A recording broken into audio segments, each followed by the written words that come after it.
ئەزان سڵاو خۆشحاڵین لە بەرنمەیەکتری ڕافە بە دیدارتان شا دەبین.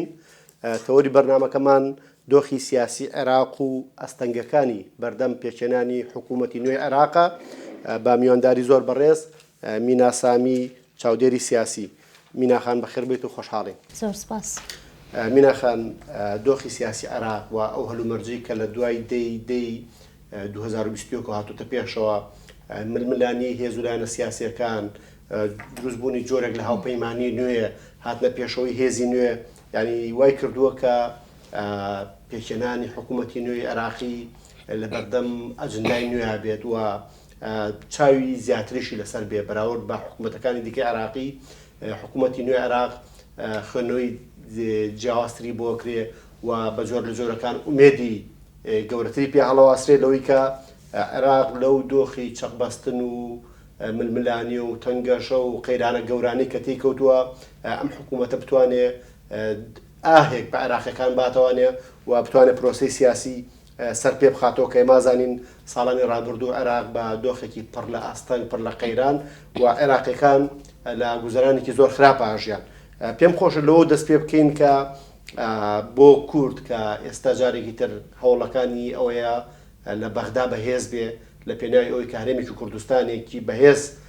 بنیاد بنێتەوە، زۆر قسە لەسەر پۆستە سیادیەکان ئەکرێ لە کاتێکە پاردیموکراتی کوردستان جەختی وەکو هێزی براوەی کوردی لەسەر ساحی سیاسی عێراقی جەختی لەسەر پاکێجێکی نیشتیمانی و بە یەکدەنگی و یەکگوتاری نێوماڵی کورد چوونە بەغداد کردوێتەوە. بەڵام ئەو ماوەی ڕابردوو پۆستی سەرۆکۆمار بۆ خۆی جۆر لە جۆرەکان بووە بە گرێ و گۆڵێک لە پرۆسەکەیە و خوێندنەوەی جیاوازی بۆ کرێ سەرباریەوەی کە بۆ نمونە پاردیموکراتی کوردستان زیاتر لە 30 کورسی هەیە، هێزی یەکەمی کوردستانە و نوێنەرایەتی خەڵکی کوردستان بە پلەی باڵا ئاکات، بەڵام یەکێتیش هاوکات ئارەزوومەندی هەیەوەی کە پۆستی سەرۆکۆماری لا بمێنێتەوە و درێژە بەو دۆخە سیاسی بات کە لە ڕابردووە هەیبووە سەرباریەوەی کە ژمارە کورسیەکانی کەمترە لە پاردیموکراتی کوردستان. پێم خۆش لەوە دەست پێ بکەین کە پۆستی سەرۆکۆماریان گرنگی و بەهای وەرگرتنی پۆستە سیادیەکان بۆ کورد لە پۆستی سەرۆکۆمارەوە، لە پۆستی جێگری سەرۆکی پەرلەمانەوە، لە پۆستی جێگری سەرۆک وەزیران و زۆر جار لە کابینەکانە وەزیری دەرەوە یان وەزیری ئابووری ئەدرێ بە کورد. ینی وەرگرتنی پۆستە سیادیەکان بەچی مەهامێک وە گرنگی بۆ پێکاتەیەکی سەرەکی وەکو خەڵکی کوردستان ئەم پۆستە سیادیانە بەهاکەی چییە؟ بەڵێ، سەرەتا سپاس بۆ ئەم دەرفەتە. دەستە خۆش بۆ پێشێکی کە پێشکەشت کرد لەبارەی دۆخی عێراق. هەر لەسەر ئەو قسانەی کە جەنابەت باس کرد ئێمە با بگەڕێنەوە پێش سەردەمی ڕوخانی ڕژێمی سەدام حوسێن ساڵی 2003.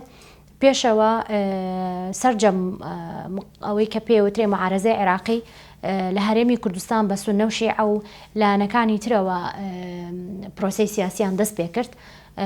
بەڕێزیان هەر لەو کاتەوە وەکو حکوومەتی هەرێمی کوردستان و هەروەها قیادەی سیاسی کورد لەو کاتەوە هاوکاری عێراق بوونە بۆ ئەوەی کە لە دۆخی دیکتاتۆریەتەوە ڕاگوزەر بکە بۆ دۆخی دیموکراسیەت. ئەمەش لە ڕاستیدا گرنگترین با بڵین هەنگاو بووە کە کورد ناوێتی بۆ هاوکاریکردنی عێراق لە دۆخی تازەیدا و لە دوای کەوتنی ڕژێمی سەدام حوسێن و پێکهێنانی حکوومەتی ئەوەی کە پێوترا حکوومەتی ئینتیقالی لەوێ شەروەها کورد جارێکی تر ڕۆڵی هەبوو لە نووسینەوەی دەستوری عێراق کە ئەو دەستورەی زامنی یەکڕێزی نێوماڵی عێراقی فدراڵە. لە ڕاستیدا لەو کاتەوە کورد کاری زۆر پۆزەتیڤ و چاکی کردووە. ئەمە نییە کە بڵین پرۆسەیەکە کۆتایی پێدێ، پرۆسەی پەیوەندیەکانی هەرێمی کوردستان و پرۆسەی لەگەڵ عێراقا پرۆسەیەکی درێژە و هەروەها درێژەترش ئەبێتەوە تەنانەت لە حاڵەتەوەی کە ئێمە داوای سەربەخۆیی بکەین بۆ هەرێمی کوردستان یاخۆت کۆنفدرالی یاخۆت هەر بابەتێکی تر هەر کارتێکی سیاسی بەکار بهێنین. ئێمە لە کۆتایی وەکو چۆن عەرەبەکە لە فی نهایەت المەطاف دراوسەی عێراق بین، جاچی بە فدرالیەت بێت یاخۆت بە کۆنفدرالیەت بێ یاخۆت بە وڵاتێکی سەربەخۆ بێ. بۆیە پەیوەندیە ئابووری و کۆمەڵایەتی و سیاسیەکانمان لەگەڵ عێراقا پەیوەندیەکی نەبچرا و بەردەوام و پرۆسەیەکی درێژخایەنە بێ. لە ڕاستیدا پۆستی سەرۆک کۆمار پۆستێکە کە باڵاترین دەسەڵاتی ئیداریە لە ناو هەیکەلێتی حکوومەتی عێراقا. ئەو دەسەڵاتە نزیکەی چەند مادەیەک لە خۆ ئەگرێتەوە، نۆی دەسەڵاتی تەشریعیە، 5 دەسەڵاتی تەنفیزیە، 2 دەسەڵاتی قەزائیە کە بەداخەوە ئێمە زۆر جا لەم لەولەولا لە لێکۆڵینەوە سیاسیەکان و لە هوتافە سیاسیەکان و لە بەرنامە سیاسیەکان جۆمان لێبێ کە پۆستێکی تەشریفاتیە، نەخێر پۆستی سەرۆک کۆمار پۆستێکی سیادیە و پۆستێکی سیاسیشە لە هەمان کاتە.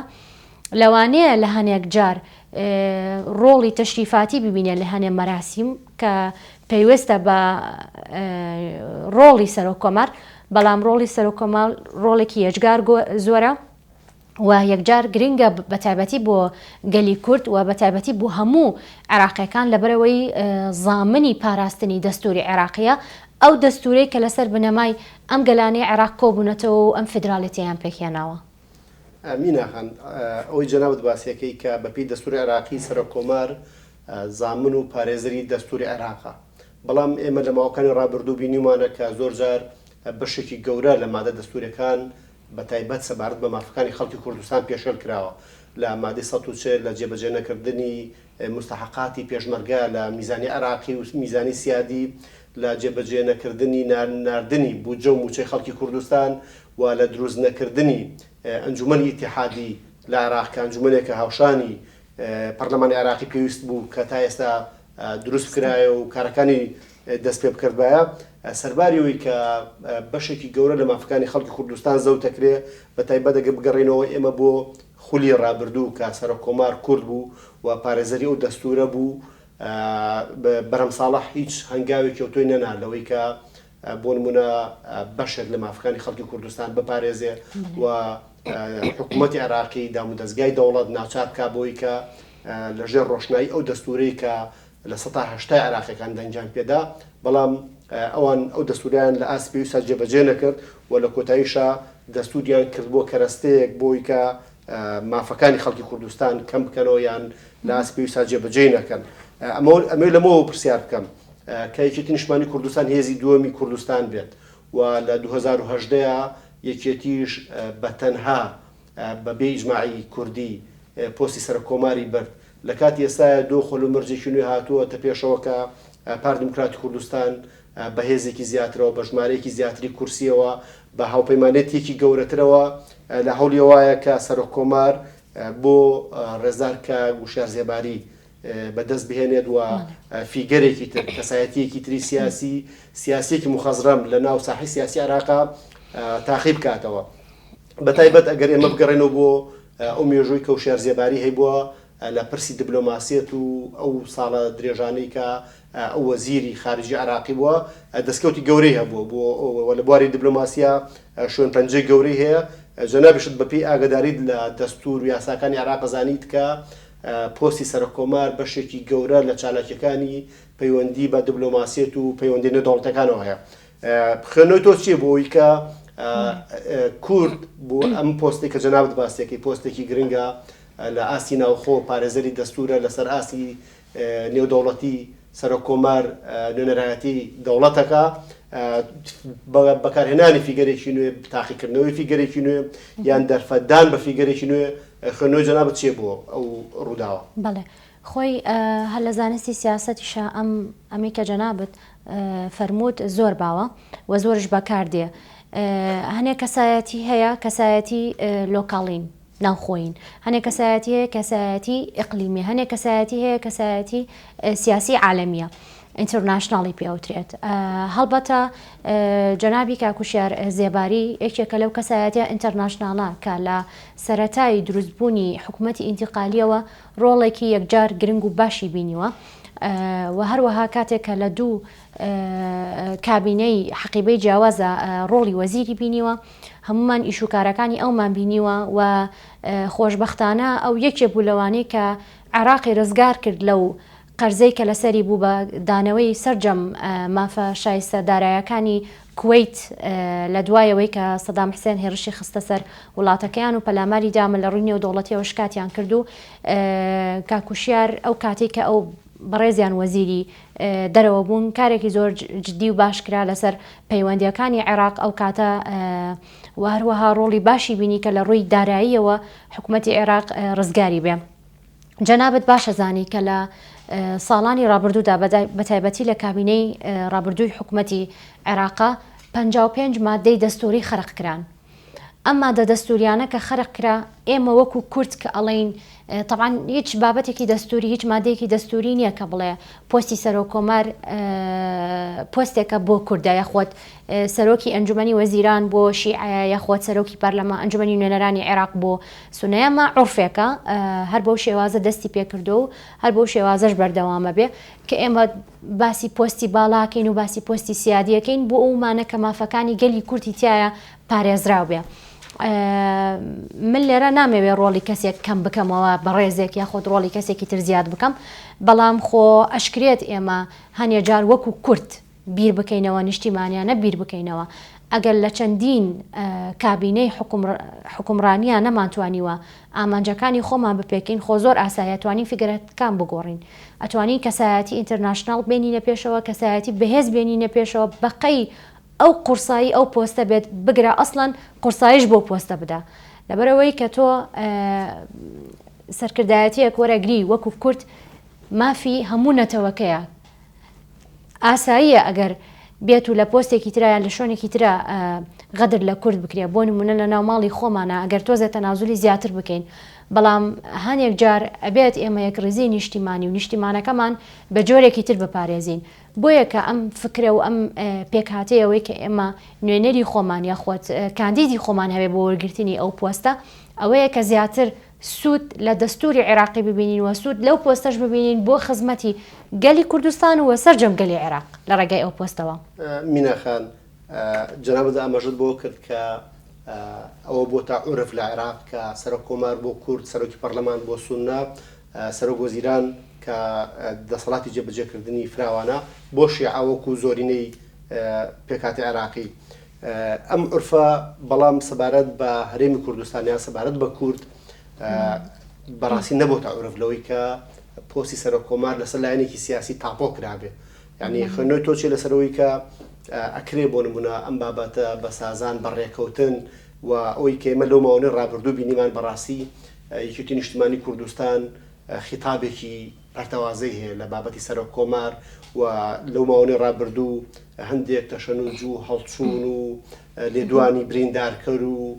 یعنی ئەوەی دۆخی کە بینیمان کە کەمترەوەی لێ خوێنرێتەوە کە پۆستی سەرۆک کۆمار ئەوەی جەنابەت باسیەکەی کە پۆستێک بێ بۆ دیفاعکردن لە قەزەی کوردی یعنی زۆر براوەتە خانەی ململانەی حیزبایەتیەوە خوێندنەوە جەنابەت لەم بارەوە چییە؟ بەڵێ لە ڕاستیدا ئەم حاڵەتە حاڵەتێکی زۆر تەبیعیە زۆر ئاساییشە لە هەموو شوێنێک لە دنیاە ڕکا بەراتی هەبووە بۆ وەرگرتنی پۆستی باڵا لە نێوان لایەنە سیاسی جیاوازەکان لە کۆتاییدا پارتی وەکێتی دوو لایەنی جیاوازن دوو لایەنی سیاسی جیاوازن ڕاستە وەکو پێکهاتە کوردن ئەمە خاڵێکی ترش هەیە زۆر گرنگە بەڕاستی ئێمە ئاماژەی پێ بدەین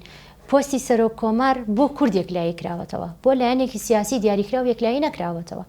ئەجا لە ڕابردووشدا پارتی دیموکراتی کوردستان ئەمەمان بینی کە لە کابینەکانی ڕابردوودا ئەو بەڕێزانەی کە ئەکتیان کردەوە وەکو سەرۆک کۆمار نەیانتوانیوە بەڕاستی هەڵگیری یاخۆت ئەو پۆستە بن پڕ بە پێستی ئەو پۆستە بن کە بتوانن مافەڕەوەکانی کورد بەدەست بهێنن بەداخەوە هەمیشە موچەخۆرانی هەرێمی کوردستان لە دڵەڕاوکەیە بوونە ئەخۆ ئەم مانگە بەغا بەشە بودجەی هەرێمە نێریە یاخۆت ناینێریە لە ئەنجومەنی نوێنەرانی عێراقا نەمانتوانیوە بەڕاستی ئێمە ئەو بودجەیە کە این هەرێمی کوردستانە پەسەندیکەین یاخۆت ئەو ڕۆڵانی ئەو دەسەڵاتانەی کە بەپێی دەستوری عێراقی دراوە بە سەرۆک کۆمار کە مافی ئەوەی هەیە هەندێک یاساکە ڕەفز کاتەوە هەڵی بوەشێنێتەوە یاخۆت لە حاڵەتێکە کە خاکی کوردستان داگیرکرا سەرۆک کۆمار ئەیەتوانی هەڵوێستێکی دەستوری هەبێت یاخۆت داوا بکە لە ئەنجومەنی وەزیران کە ئەمە ڕابگیرێت کۆمەڵێ زۆر لەو دەسەڵاتانە کە سەرۆک کۆمار بەڕاستی وەکو پێویست بەکاری نەهێنا بۆ پاراستنی شکۆی هەرێمی کوردستان و شکۆی هاوڵاتیان وەکو موچەخۆران وەکو خەڵکی کەش کە پشکیان بەرەکەوێت لە خزمەت گوزاریەکان وە لە پرۆژە جیاجیاکانی عێراقا کە ئەکرێت بۆیەکە لە ڕاستیدا ئەم پۆستە وەکو جەنابەت ئاماژەت پێدا پۆستێکە پشکی کوردە و کوردش پێویستە ئەگەر هەمووی لەسەری کۆک نەبێ زۆرینەی کورد لەسەری کۆک بێ یاخۆتەوەی کە زۆرینەی دەنگەکانی هەرێمی کوردستانی بەدەستێناوە لە هەڵبژاردنەکانی ڕابردووی ئەنجومەنی نوێنەرانی عێراق لایەنی کەم نوێنەرایەتی ئەمانی تیابێ. میناخان سەبارەت بە دەسەڵاتی سەرۆک کۆمار و تیمی کوردی لە حکوومەتی عێراقی و ئەندام پەرلەمانی کوردیش لە عێراق ئەوانەی کە نوێنەرایەتیەکەن بە هەموو کتلە سیاسیەکانەوە ئەو جەنابەت باسیەکەی بەرگریکردن لە مافی خەڵکی کوردستان لە بەرژەوەندە سیاسی و نەتەوەیەکانی بنمونە ئێمە لە ماوەکانی ڕابردوو خەڵک زۆر چاوی لەوە بوو لە ساڵی 2007ەوە یاسای نۆت و غاز بچێتە بواری جێبەجێکردنەوە کە یەکێک لەو مەلە هەڵواسراوانەی لە نێوان هەرێم و بەغدا تا ئێستا هەڵواسرایی ماونەتەوە پرسی غاز و نەوت و چۆنێتی مامەڵەکردنە لەگەڵ ئەم سامانە سروشتیایە کە هەرێمی کوردستان ئێستا دەستی بردو بۆ مەلەفە و خاوەنی یاسای غاز و نەوتە و توانیوتی ژمارەی باش لە کۆمپانیا نەوتیەکان بهێنێت هەرێمی کوردستان و لە پاڵیشە هەناردەی نەوتی هەرێمی کوردستانی کردو بە ئیجباری ئەوەی کێک لەو شتانەی کە بۆ نمونە ئەکرا سەرۆک کۆمار و کاربدەستانی کورد لە بەغداد ڕۆڵی باشیان هەبووە لەوەی کە حکوومەتی عێراقی یاسای نەوت و غاز دەرکا یاسای دامەزراوەی ئەنجومەنی فیدراڵی کە یەکێکی دیکە لە پێویستیەکانی تەواوکردنی پرۆسەی فیدراڵی بوونی عێراق ئەوە دوان لەو یاسایانن کە تا ئێستا سەرۆک کۆماری عێراق نە قسەیەکی هەبوو لەبارەیەوە نە بۆچوونێکی هەیە نامەیەکی بۆ پەرلەمان نووسیوە ینی هەز ناکەی سەرۆک کۆمار بە تایبەتی لەو دوو خولەی ڕابردوو سەرۆک کۆمارێک بووە بە تەنگ کێشەکانی خەڵکی کوردستانەوە نەبووە بە تەنگ ئەوە نەبووە کە ئیش بکا بۆەوەی کە مادەی 140 کە پرسی خاکە بۆ خەڵکی کوردستان پرسێکی حیاتیە تا ئێستا سەرۆک کۆمار قسەیەکی جدی نەبووە لەسەری نامێکی نەنووسیوە بۆ پەرلەمان هەڵوێستێکی ڕوونی نەبووە کارنامەیەکی نەبووە کە بتوانێت حتا ئەگەر بە شێوەی گفتوگۆ و دانوستان و سازانیش بێ سێ سەرۆکایەتێکە کۆ بکاتەوە لەسەر پرسی مادەی 140 لەسەر پرسی مادەی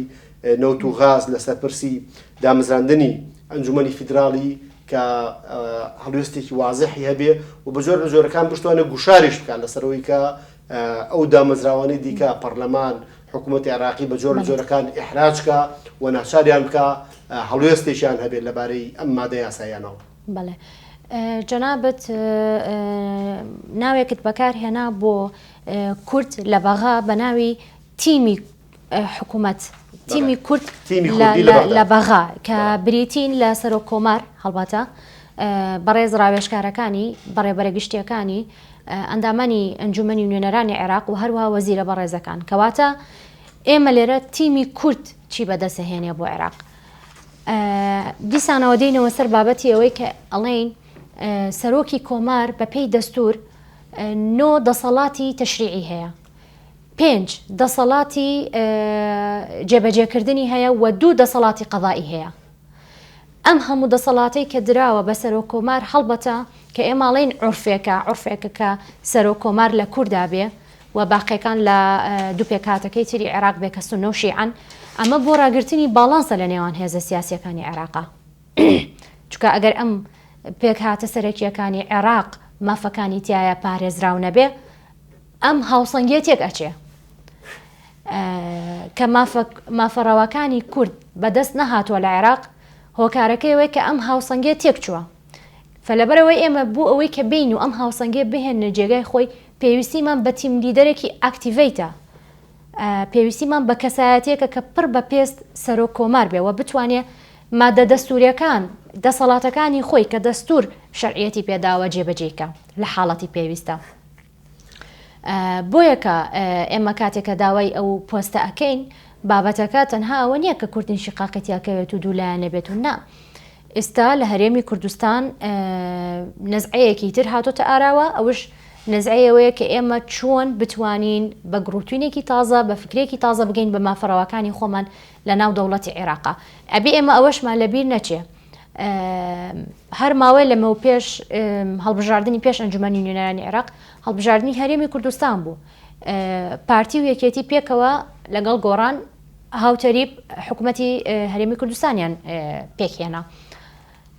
یەکێتی نیشتیمانی کوردستان دەنگەکانی لە نیوەیەوەی پێشووتر کەمتر بوو بەڵام 5 وەزارەتی پێدرا پارتیش هەر 5 وەزارەتی پێبوو کەواتە پارتی دیموکراتی کوردستان هیچ کاتێک هۆکار نەبووە لە تێکدانی یەک ڕێزی نێوماڵی کورد، بەڵام هەر شتێک لە شوێنی خۆی. خۆشبەختانە ئێستا من پێم وایە یەکێتی نیشتیمانی کوردستانش و سەرجەم لایەنە سیاسیەکانی تری کورد لەوە تێگەشتوونە کە هەر یاریەک لە شوێنی خۆی و بەقەدەر خۆی ئەکرێ. ئەوەی کە لە هەرێمی کوردستان ئەگوزارێ هیچ ڕەبتێکی نییە بۆەوەی کە لە حکوومەتی عێراق گوزارێ. شەڕی هەرێمی کوردستان و شەڕی عێراق دوو شەڕی زۆر زۆر جیاوازن. ڕکابەتی هەیە بەڵێ، بەڵام نەبووتە دوشمنداری خۆشبەختانە. بۆیە کە ئێمە ئەبێ هەمومان هەوڵی باشتر بدەین بۆی کە ئێمە لە دوای تەشکیلکردنی حکوومەتی عێراقی ڕاستەوخۆ تیمی کوردی یەک دەنگ و یەک ڕەنگ ئیش بکەن و یەکتری بگرن بۆی بتوان مافەڕەوەکانی گەلی کورد بەدەست بهێنن. میناخان ئاماژەت بۆ کرد کە پارتی و یەکێتی لە هەرێمی کوردستان دوو هاوبەشی سەرەکین و لە پێکێنانی حکوومەت هەرێمی کوردستاندا تا ڕادێکی زۆریش باڵانس پارێزراوە سەرباری جیاوازی کورسەکانیان لە پەرلەمانی کوردستان. ئەوەی کە پارتی و یەکێتی لە ڕێکوتنی استراتیژیەوە بۆ بەردەوامیدان بۆ ڕێکوتنانی کە هەیەنە لە پێکێنانی حکوومەتەکان و ئیدارەدانی هەرێمی کوردستان بە هاوبەشی سەرباریەوەی کە بۆ نمونە پارتی زۆر جوار لەم بوارەوە مرۆنەتی نواندووە، نەرمی نواندووە لەوەی کە سەرباری زۆری کورسەکانی کە هەندێک جار تا دوو ئەوەندەی کورسەکانی یەکێتی ڕۆیشتون، بەڵام هەمیشە هەوڵی سازان تەوافق پێکهاتن دروستکردنی پاکێجی هاوبەش بە یەکەوە ئیدارەدانی هەرێمی کوردستان و بە یەکیشەوە چوونە بەغداد و بە یەکیشەوە بەرگریکردن لە قەزیە کوردی. بەڵام ئەم نەفەسە لای یەکێتی کەمترە بینین لەوەی کە هەر کاتێک ئەکەوینە بەردەم پرسێک بەکەوینە بەردەم بەتایبەت ئەکەوینە بەردەم یەکلاکردنەوەی پۆستێکی هەستیار یەکێتی نیشتیمانی کوردستان جۆرێک لە ئینفعال و هەڵچوونی بۆ دروستە بێت و ئەبینین کە بە جۆر لە جۆرەکان زۆرجار هەڕەشەی دوو ئیدارەی و هەندێک بابەتی دیکەشەکەن. ینی خەنۆچیە لەوەی کە یەکێتی نیشتیمانی کوردستان ئەوەی جەنابەت باسێکی ئەڵێ ئێستا نەفەسێکی تازە هەیە، ئەوەی یەکێتیش بەشێک بێت لەم نەفەس تازەیە، یەکێتیش هەماهەنگ و هاوکار بێ پەیوەندی استراتیژیەکانی پارتی و یەکێتی ئەوەندەی لەسەر پرسە استراتیژیەکان بیناکرابن، ئەوەندە لەسەر پرسی پۆست و هەندێک مەکانەتی سیاسی بینا نەکرابێتەوە. خوێنەوە جەنابەت لەم بارەیەوە چییە؟ بەڵێ، لە ڕاستیدا بابەتی سەرۆک کۆمار بابەتێک نییە کە تەنها لە ناو ماڵی کوردیە قەراری لەسەر بدرێ. بابەتەکە زۆر لەوە قوڵترە، ڕەبتی هەیە بە ماڵی شیعەوە. هەڵبەتە شیعە لە دوای کەوتنی سەدام حوسێن لە ساڵی 2003 و وەرگرتنی حکومڕانیە ئەوان یعنی با بڵێین سەرکردایەتی دەسەڵاتی جێبەجێکاریان کردووە لە حکوومەتی عێراق و هێزی براوە لە ناویانە سەرکردایەتی ئەو دۆخەی کردووە، بەڵام هیچ کاتێک تاکە بڕیاردەر نەبووە. ماڵی شیعە لە ناو عێراق و لە دەرەوە عێراق پێکەوە کارەکەن لەسەرەوەی کە بڕیار دروست بکەن. بڕیار دروستکردن لە ناو عێراقا کارێکی زۆر ئاسان نییە، میکانیزمێکی ئاڵۆزی هەیە بە تایبەتی لە ناو ماڵی شیعە. سێ لایەنی زۆر سەرەکی هەن لە دروستکردنی ئەم بڕیارە. یەکەمیان مەرجعیەتی نەجەفە کە ئەمە بریتە لەو سەرکردە ئاینیانە و هەروەها وتاربێژ و توێژەرەکانیان کە لە ڕووی ئاینیە و لە ڕووی زانستیەوە ڕۆڵی خۆیان هەیە. بەشێکیان بریتە لە لایەنە سیاسیەکان بۆ نمونە ڕەوتی سەدر و ئیتاڕیەکان و ئەوانەی کە ئێستا لە هەڵبژاردنەکانە بەشداریان کردووە و بەشێکی تری بریتە لەوانەی کە لە دەرەوە ئەوش لە ئێران و هەروەها لە لوبنان کە بریتین لە مرشدی ئەعلا کە پێوترێت مرشدی ئەعلا و هەروەها حەوزەی قۆم. ئەمانە پێکەوە لەوانەیە ڕای جیاوازیان هەبێت یاخوات بەرژەوەندی تاکە کەسیان هەبێت، بەرژەوەندە تاکە کەسەکانیان جیاواز بێ، بەڵام لە ڕووی استراتیژەوە کۆکن. بۆیە کە ئێستاکە کە ئەمان ڕێگەیان داوە بە سەدر بێت و حکوومەت تەشکیلکە، سەدر کۆمەڵی بژاردەی لە بەردەما بووە. ئێستا دێین باسی بژاردەکانی سەدر شەکەین کە چی بووە لە بەردەمیان، بەڵام ئەمان وەکو شیعە حتاکو ئێستا وەکو چاودێریە سێری دۆخەکەکەن. خۆمان نەزانین کە لە عێراقا ئەوان ڕۆڵی چاودێریان هەیە تاکو ئێستا، بەڵام حتاکو کەی ئەم ڕۆڵیان هەیە. بۆیە ئەمە دەرفەتێکی زۆر باشە بۆ کورد و بۆ سوننەش بتوانێت ئەم دەرفەتە بقۆزێتەوە و بتوانێت هێز و بەڵانس ڕابگرێت لە عێراقایە. بۆیە نابێت هیچ کاتێک لە کاتەکان پۆستێکی سیادی یاخۆت سیاسی یاخۆت خزمەتگوزاری ببێتە هۆکاری باعزبوونی ئەم هێزە سیاسیانە و لێکترازانیان و دوورکەوتنیان و دروستکردنی ئینشقاق. ئەمان هەموو کاتێک شەڕ لەسەر واکەن کە سونە نەیەتە پێشەوە و نەبێتە هێزی جێبەجێکار یەکەم هێزی جێبەجێکار لە عێراقا و هەروەها کا لەسەرەوەشەکەن کە کورد نەتوانێت بگاتە مافە ڕاواکانی خۆی لە جێبەجێکردنی مادەی 140 تێپەڕاندنی یاسای نەوت و غاز واروەها یەکلاکردنەوەی کۆمەڵێ بابەتی هەڵپەسێنراو لە نێوان هەرێمی کوردستان و عێراق بۆ ئەوەی کە نەگەنە ئاوستی ئەوەی کە پێوترێ سەقامگیری لە عێراقا چکە ئەگەر بێت و هیچ کام لەم هێزانە کەچی کوردە یاخۆت سونەیە بە پێش شیعە بکەوێ ئەو کاتە ئەمە بەرژەوەندیە باڵاکانی ماڵی شیعە ئەکەوێتە مەترسیدارەوە بۆیە کە ماڵی شیعە زۆر بە گرنگێزانانی ئەم تەوازنە ڕاگرێ تەنانەت ئەگەر بێت و هەر کاتێک ئەوان لە ڕۆڵی چاودێرەوە بگوێزرێنەوە بۆ ڕۆڵی جێبەجێکار ئەو کاتە ئەگەر هەر ڕێکەوتنێکی سیاسی شەبێت تەنانەت حکوومەتش تشکیل کرابێ هیچ بە دووری نابینین خۆپیشاندان دەست پێ بکات و حکوومەتەکە بڕوخێندرێ بۆیە کە زۆر گرنگە کورد لەو ڕوانگەوە سێری دۆخەکە بکات کە دۆخێکە و فرسەتێکە هاتۆتە پێشەوە و پێویستە بقۆزرێتەوە بۆی با باشترین شێوە تەوازنی نێوان ماڵی شیعە و سونە و کورد ڕابگیرێت و بتوانین بە شێوەیەکی دەستوری بگەین بە مافەڕەوەکانی کورد. میناخان پێم خۆشە لە دوای ئەو گفتوگۆیی کە لەسەر پۆسی سەرۆک کۆمار و سازانی پارتی و یەکێتی و دۆخی نوێ لە عێراق ئەو جەنابەت باسیەکەی لەسەر ئاستە گشتیەکە لە عێراق کە لە ناو ماڵی شیعی بڕیار وەرگرتن بە پرۆسێکی ئاڵۆزات تێپەڕێ و لە کۆتاییە شیعە زۆرینەی دەنگی هێناوە و پشکی گەورەی کورسیەکانی پەرلەمان لای هێزە شیعەکانن و لە پاڵ ئەمەیە ئەوەی کە لەم هەڵبژاردنە خوێنرێتەوەی کە هێزە سونیەکانیش بە زۆر لە زۆرەکان خۆیان ڕێکخستۆتەوە و لە چوارچێوی قەبارەیەکی گەورەیە لە چوارچێوی هاوپەیمانێتیەکە توانیویانە ئێستا نوێنەرایەتێکی باشتری خەون و ئایندەبینیەکانی سونە بکەن. لە پاڵەمەیە یەک گوتاری و ڕیزی نێوماڵی کورد یعنی ئەگەر لێکترازان دروست ببێ لەسەر پۆستی سەرۆک کۆماریان لەسەر هەندێک شتی جوزئی و ڕەنگە کە لە چاو بابەت استراتیژیەکان ئێمەیە بایەخێکی ئەو تۆیان نەبێ یعنی خوێنەوەی تۆ چیە یان وەکو جۆرە لە هاندان لەوەی کە گرنگە یەکێتی و پارتی بە تایبەتی وەکو دوو هێزی سەرەکی پێک بێن و بسازێن و بتوانین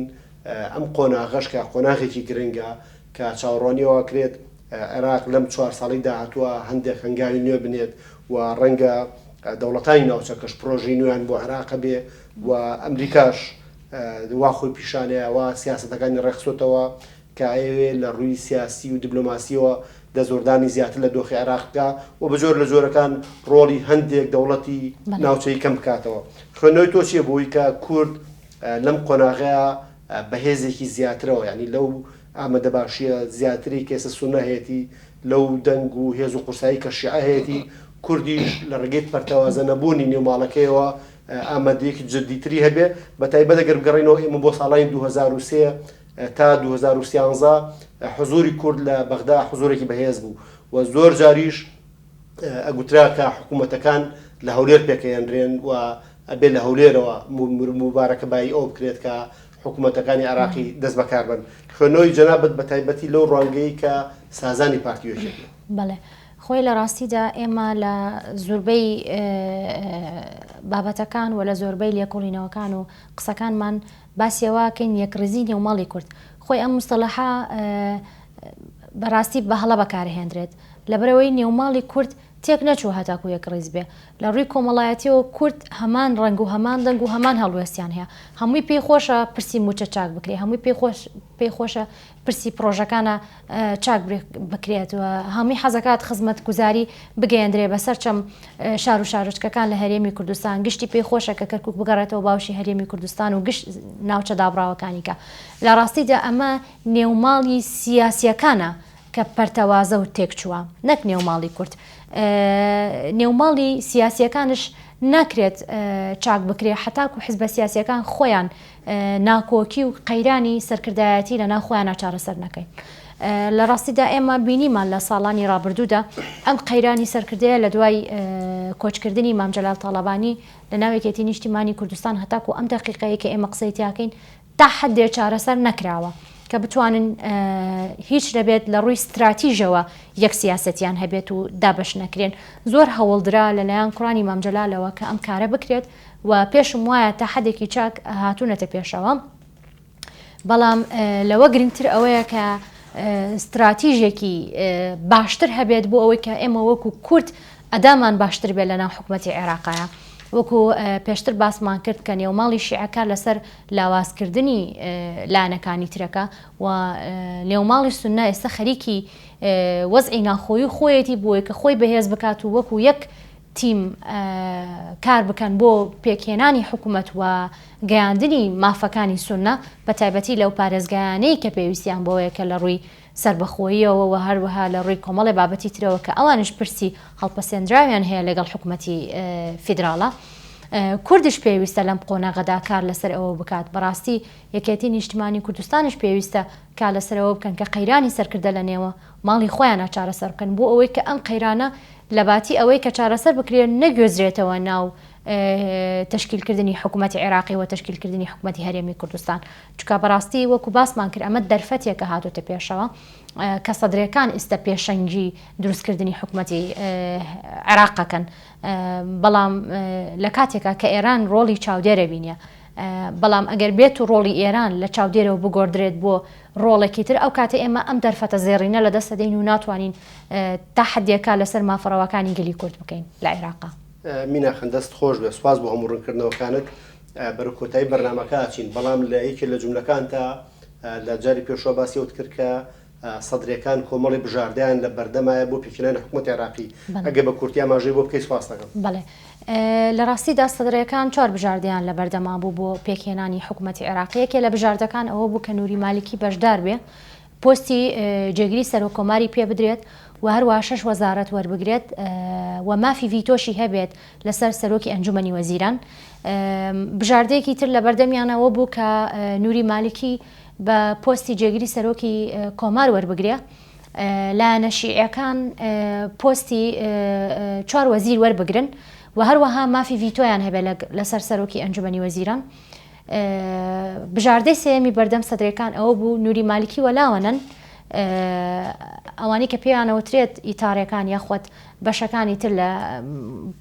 پێکاتەکانی تر و حیزبە شیعەکانی تر 4 وەزارەتیان وەربگرن، 4 وەزارەت وەربگرن، بەڵام مافی ڤیتۆیان نەبێت لەسەر سەرۆکی ئەنجومەنی وەزیران. بژاردەی چوارەمیانەوە بوو کە ئێستا بەرقەرارە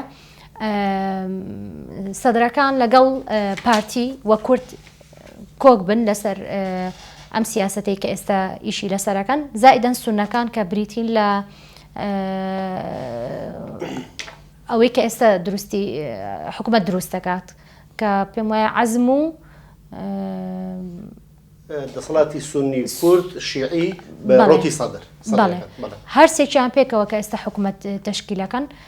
لە ڕاستیدا ئەمە باشترین دەرفەتێکی زێڕینەکە وەکو باسمان کرد بۆ کورد. پێویستە بیقوازیێتەوە سوودی لێ بینێ بۆەوەی کە ئەو هاوسەنگیە و تەبایە لە حکوومەتی عێراقا هەیە ئیسیفادەی لەکا بۆ 4 ساڵی ئایندەیە کە بتوانێت باشترین و سەرجەمافە نەتەوەیەکانی گەلی کورد بەدەست بهێنێت و ئەو پۆستەش بەکار بهێنێ بۆ ئەوەی کە لانی تری عێراقی پێخزمەت بکات، چکە سەرۆکۆمار تەنها مڵکی ڕاستە نوێنەرایەتی کوردەکە، بەڵام تەنها مڵکی کورد نیە، مڵکی هەموو عێراقیەکانە. بەڕێز مینا سامی چاودێری سیاسی، سوپاس بۆ ئامادەبوونت لە بەرنامەی ڕاڤا و سوپاس بۆ هەموو ئەو بۆ چوون و شیکردنەوەنەت بە هیوای ئەوەی کە کورد بە یەکدەنگ و یەکگوتار و بە خیتابێکی ئاوبەش بچێتە بەغداد و هەموو ئەو خەیاڵە جوانانەی جەنابەت باست کرد لە نوێنەرایەتیکردنێکی باشتری قەزەی کوردی لە بەغداد بەدی بهێنرێت. سوپاس بۆ ئامادەبوونی جەنابەت. سپاس، دەستی ئێوەش خۆش بێ، سپاس بۆ دەرفەتە. سپاس. ئەزان تا ڕاوەکردنێکی تر بەخواتان ئەسپێرین و خواتان لەگەڵ بێت.